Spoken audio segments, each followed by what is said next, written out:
Hi guys, and welcome back to Tom Talks. It's been a while. I apologise. I've been a bit busy. I will be doing a monthly, I know I said weekly, but I will be doing a monthly roundup of Manchester United men's team, and we will be doing WSL predictions. And I think the Mercury Prize gets announced on Wednesday, the nominees, so we'll be having a music video. But today, before the WSL predictions, which means I won't be predicting where this team will finish, we're going to do a bit of a Man Utd Women mini roundup, preview for the season sort of thing. So, let's get into it. Manchester United Women last year it was a decent season. They came third back in the Champions League, which is the bare minimum really. And we got to an FA Cup final, which we lost. I was there. Wasn't a great game to see. And overall, I was a bit like, this is the furthest that Mark Skinner can take us. You know, Champions League football, cup final, obviously on the day, whatever happens, happens. But I feel like Manchester United need to move on from Skinner. But the board, as we know, don't really care too much about the women's team, and that was shown by the fact that the owner didn't turn up to the final. It is what it is. It's the predicament we're in, and we'll see what happens this season. So, we'll start off with the signings. We signed Julia Zigotti-Olmi from Bayern Munich, and I was very happy with this signing. Talented player. I liked what I saw of that Sweden team, who were very unlucky to lose to England at the Euros, and Zigotti-Olmi was part of that. And in the game so far, she's looked quite good in the middle next to Miyazawa. I'm glad that we've got two players in that position now, as I felt like at times Miyazawa was expected to do a lot as the only defensive midfielder, or she'd be next to Janssen, who maybe doesn't quite have the pace for that position anymore. But Olmi and Miyazawa so far have looked good together. I like the signing. We've signed as well Fridolino Rolfo from Barcelona. Really like that signing. Rolfo was really good for Sweden at the Euros, and you know, one of the very talented players that Barcelona is getting rid of. That's a separate story in itself, really. I think it's quite disgraceful what's happening at Barcelona, the fact that they're getting rid of women's team players who help the men's team. I think that's disgraceful, especially as they're one of the best teams in women's football. I think that's a disgusting way to treat the women's team, but it's the unfortunate reality of women's football. The men's teams are given priority. I completely disagree with it, and I think it should be at the expense of the women's team, but that's the unfortunate reality. And the fans will just have to speak out about it and make their feelings heard. That's all you can do, really. But back to Rolfo. Injured at the moment, so not been able to see her yet, but a very talented player. We did need another option on the wing because she will be played at left wing, not left back, is what I'm hearing. And I think we need that because Mallard, Bizet and Galton are our only real options on the wing. Of course, Chasey is out on loan. So having four players now who can play on the wing. I know Toon can play on the wing, but she didn't look good on the wing, if we're being honest. So I'm happy with that. I think she's a very talented player as well. I'm looking forward to seeing her play. And then finally, there was the Jess Park situation, which, I'll go into the outgoings. So we released Alicia Ahern, who's gone to Sheffield United. I'm not going to lie, I'd not heard of this player, so I guess someone who the club wasn't particularly interested in. Afi Mannion has gone to Newcastle. I think from what I saw of Man Utd last year, the game, at least at the WSL level, had passed her a bit. The City game where she got sent off is a big example of that. But Man Utd had some good times at United. To go back to that City game, her ball into the box was put home by Clinton. She has had an impact on the club, has been a key squad player, but I think now was the right time to let her go, and I wish her the best of luck at Newcastle. And then, of course, the big one is the Jess part coming in, Grace Clinton going out. I am very disappointed to see that we've got rid of Grace Clinton. She was by far one of our best players last year, a real tenacious and talented box-to-box player. Scores goals, gets assists, is a real presence in that midfield, and was a real rival to Toon last year. At times was keeping Toon out of the team, and deservedly so, to be honest. I'm really disappointed that we've let her go. And I guess the only positive is we've got something instead of her going on a free next year.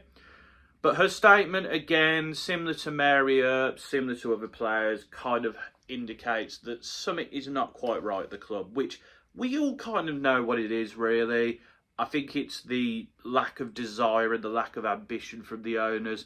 They keep saying, they want us to challenge or win the league by 2028. Needs to be a bit quicker than that, to be honest. There is a talented bunch of players here. I'm not saying they should win the league.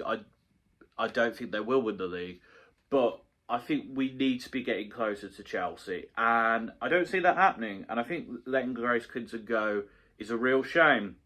Jess Park is a very good player. She's very talented. She's quite young.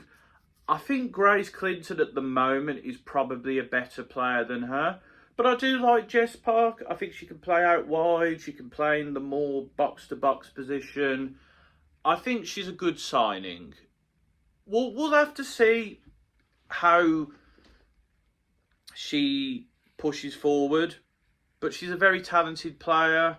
And, it's not the worst deal in the world. I'm just very disappointed to see Grace Clinton go, to be honest. And then there's been a lot of loans. Jess Simpson's gone to Southampton. Lucy Neal has gone to Birmingham. Emma Watson to Palace. And then Kira Barry and Evie Rabjon have gone to Sunderland. And I think it's good for those players. I think it will give them experience, first team football. I agree with that. I'm just a bit worried in some positions when it comes to United. So I think in goal, Fallon Tullis-Joyce is one of the best goalkeepers in the league. I'm very happy with her. I'll be interested to see how Safia Middleton-Patel progresses as our backup choice. In defence, Hannah Blundell is back. That's good to see. I'm excited to see her because she can play right back and left back. And it actually gives somebody who will push Jade. Like, Jade Riviera is great and she's been fantastic, but she does need somebody to push her, in my opinion. And also it means with Gabby George out injured, Anna Sandberg, who has looked pretty decent so far this season, has someone to push her. I am still a bit worried about centre-back. Maya Letizia obviously is great, and her, Jade and Fallon were all named in the team of the year, all deservedly so, all had a very good season. But Millie Turner and Janssen as the backup, as well as the two options next to Maya, I'm a bit concerned about because the lack of pace. They do get exposed a bit.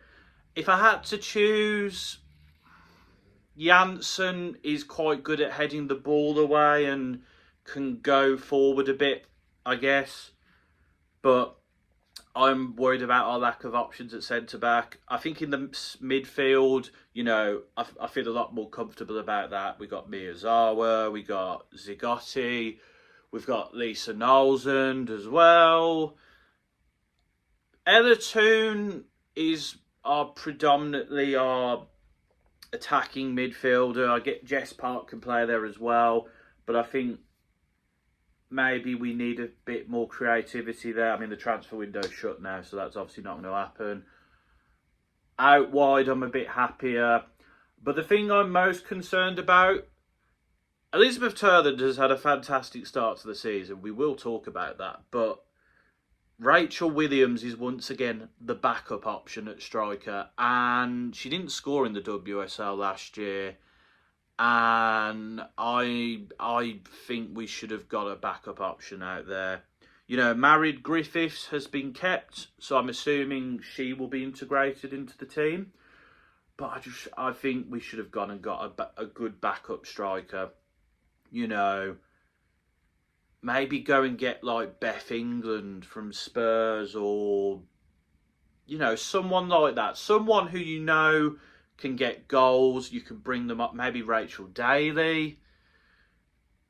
Obviously, these players might not want to be backup options, but someone who's going to push Turland, because Turland is a good striker, but she can have off patches, and I feel like sometimes we need to bring someone off the bench. And Rachel Williams isn't that player anymore, as she showed last year. So I guess Mallard can play up front as well, but yeah, I don't know. I think centre-back and striker I'm particularly worried about in terms of the lack of options and the lack of cover. And I think, if we're being honest, if we wanted to push this team forward, we did need to make more signings. And I think particularly those positions, we should have made signings in. As for the season so far, we beat PSV 4-0, pretty comfortable. I was very happy at how clinical we were, how lethal we were, how we kept in for the goal. Turland got a hat-trick. Bizet scored as well. Toon got a couple of assists. The Toon-Turland combinations I've really liked so far. I think those two are going to have a great relationship this season. We then beat Hammarby 1-0. Turland scoring again. I was a bit more concerned about this game, as I felt like we had a lot more opportunities to secure the win and we didn't take them. But then we beat Leicester 4-0 at the weekend. Toon and Turland combining for the first goal. Turland then scoring a really nice header, I've got to say, for the second. And then Melvin Mallard was set up by first Janssen and then Toon, and got a couple of goals, which was nice to see, as I think last year the thing I was a bit critical of was her lack of goals. But she was good. Unfortunate not to get a hat-trick. Could have won that game by even more. Defensively, we've not had too much to deal with, but I think when called upon, Fallon Tullis-Joyce has been good, although there was that iffy moment with the offside Leicester goal. I am a bit worried about Janssen at the back, as I've already stated, and I think better teams are going to cause us issues. But so far, I've been pretty happy with the performances I've seen. As for the rest of September, it's going to be a difficult one. We've got Bran away in the Champions League qualifier. London City Lionesses away, which I've been very intrigued by the transfer strategy of London City Lionesses. They've really come in and they've said, look, we're here to stay. We want to cement ourselves in this division. So I don't think that'll be an easy game. I know Arsenal comfortably beat them, but I think we should definitely take that game very seriously. Bran is then at home, second leg of the Champions League qualifier. We've then got Arsenal at home, and Arsenal are looking very good at the moment. I mean, you know, that attack, Olivia Smith, Chloe Kelly, Beth Mead, Blackstenius, Russo, that is a deadly attack. They can concede, Arsenal, and I think Leah Williamson is out, so, you know, well, she's out at the moment. I don't know if she'll be back for that game. But that's maybe somewhere to look at. And then we got Liverpool away, which this Liverpool team is not the same as shown by the Everton game. I don't think that means it'll be an easy game, but I don't fear Liverpool as much as I did last year and the season before that. But that is that, really. So, to summarise, we've done some decent business in the transfer market. I don't think we went all the way. I don't think we've improved that much, to be quite honest. I'm a bit disappointed by Grace Clinton leaving. I think we've had a decent start to the season, but I wonder how it's going to start affecting us when we have more than one game a week. Because for the next 2 weeks, we've got 2 games. So that'll be interesting to see the sort of squad rotation. My sort of aims for this month, I'd say, is to get through to the Champions League group stage. I think that's a must. I don't think we can go out in qualifying again. And I think we should try and beat the London City Lionesses, and we should try and beat Liverpool. And at home, we've got to try and get something out of that Arsenal game. I think that should be the aims. But that's my thoughts. I will be predicting where Man United finish in the WSL video, so stay tuned for that. Stay tuned for the Man United men's roundup. Stay tuned for the Mercury Pro. Stay tuned for... I want to try upload more. I know I keep saying this, but I had a very busy August. But stay tuned. You are going to get more football content. If you want more, subscribe, liking and sharing if you want to. It's up to you. But until next time, folks, this has been another Tom Talks.